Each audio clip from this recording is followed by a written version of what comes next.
వానమ్మ వానమ్మ ఏంది గతంలో వానలు లేకపోతే ఒక్కసారి రావే వానమ్మ అని పాట పాడుకునేటోళ్ళం. ఇప్పుడు వానలు ఏంది అంటే జోరుదారుగా ఋతుపవనాలు యాక్టివ్ అయిపోయినాయి. దాంతోపాటు ప్రజలందరూ కూడా గ్రామాలలో ఉండే రైతులు కూడా సంబరాలు స్టార్ట్ అయితే ఎందుకంటే ఏంది అంటే మొదటి పంటను ఇప్పుడు వాళ్ళు విత్తనాలు విత్తుకునే సమయం ఆసనమవుతుంది. ఆ సమయానికి సంబంధించి దుక్కులు చదును చేసుకునే కార్యక్రమాన్ని కానీ పత్తి విత్తనాలు విత్తడం కానీ ఇతరత్ర చేసే ప్రయత్నం జరుగుతుంది. సరే ఈడి వరకు సమీక్షా సమావేశం రాష్ట్ర ముఖ్యమంత్రి సారథ్యంలో జరిగింది. ఓకే ఏడా అయ్యో ఏడా ఈ కేసులు గీసులు ఇవన్నీ లొట్టపీసు కానీ ఇవన్నీ పక్కన పెడితే వీళ్ళు ధాన్యం కొనుగోళ్ల మీద పూర్తి స్థాయిలో కూడా 4 అంశాల మీద జరిగింది. ఆ 4 అంశాలకు సంబంధించి పూర్తి స్థాయిలో కూడా అంటే ఇక్కడ ఒక్క అంశం మీద మాత్రమే సమీక్ష ధాన్యం సేకరణ కానీ ఇంద్రమ్మ ఇండ్లు కానీ భూభారతి కానీ ఋతుపవనాలు అంటే వానాకాలానికి సంబంధించి వానాకాలం స్టార్ట్ అయింది. పంటల సాగు ఋతుపవనాలు ఎట్లున్నాయి ఇది ప్రజలకు తెలియజేయండి. దాంతోపాటు భూభారతి అంటే ఏదైతే పంటలకు సంబంధించే భూమి ఉన్నదో దాని పంచాయతీ అవుతున్నది రకరకాలుగా అవుతున్నది కాబట్టి దీనికి సంబంధించిన చర్చ జరుగుతున్నది అనేది చెప్పింది.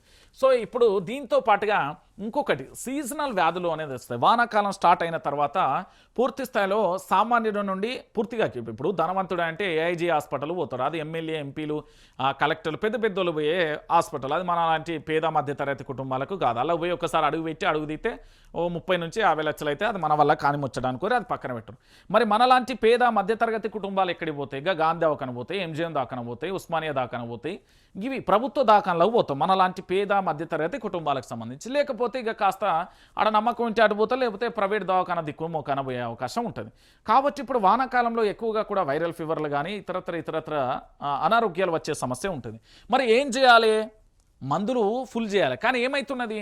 మందులు సమస్యలే ఫుల్. అధ్వానంగా సర్కారు దవాఖానలు మెడిసిన్ సప్లై నిలిపివేత ఆసుపత్రులకు వచ్చే రోగులకు మొండి చెయ్యి. 40 కోట్లకు పైగా బకాయిల పెండింగ్ పట్టించుకునే సీఎం ఆరోగ్య శాఖ మంత్రి. బకాయిలు చెల్లిస్తే సరఫరా చేస్తాం. ట్విన్స్ సిటీస్ హాస్పిటల్ సప్లైర్స్ అంటూ కూడా చూస్తున్న పరిస్థితి కనబడుతుంది. విషయం ఏంది? మా ఆరోగ్య శాఖ మంత్రి దామోదర్ రాజనరసింహ గారు ఉంటారు.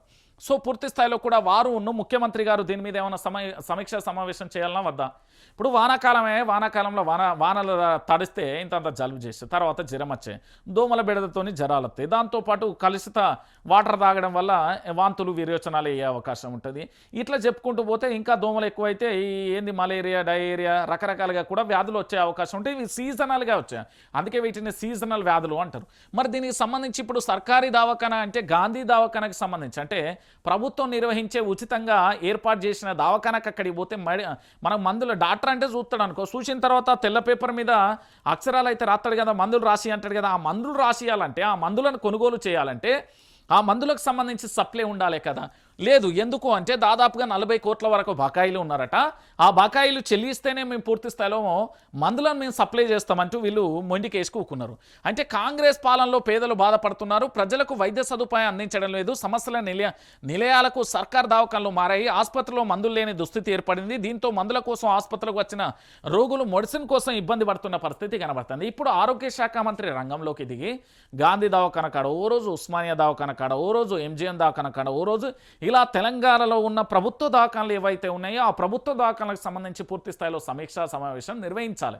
నిర్వహించి ఏం చేయాలంటే పూర్తి స్థాయిలో సీజనల్ వ్యాధులు వస్తున్నాయి కాబట్టి ఇప్పటికే మీరు మొండి బకాయిలు దాదాపుగా 40 కోట్ల రూపాయలు ఉన్నాయి. ఆ 40 కోట్ల రూపాయలను పూర్తి స్థాయిలో అందాల పోటీలకు ఇచ్చిన దాంట్లో ఇప్పటివరకు దాంట్లో అడ్వర్టైజ్మెంట్ రాలే, ఏం రాలే. కానీ ఆ 40 కోట్ల రూపాయలు ఏవైతే ఇచ్చిలో ఆ 40 అక్కడ 200 కోట్లలో 40 కోట్లు తీసుకొచ్చి ఇక్కడైతే మా పేద మధ్యతరగతి కుటుంబాలకు సంబంధించి ఆరోగ్య విషయంలో పూర్తి స్థాయిలో కూడా మాకు మందులు అందే అవకాశం ఉంటుంది.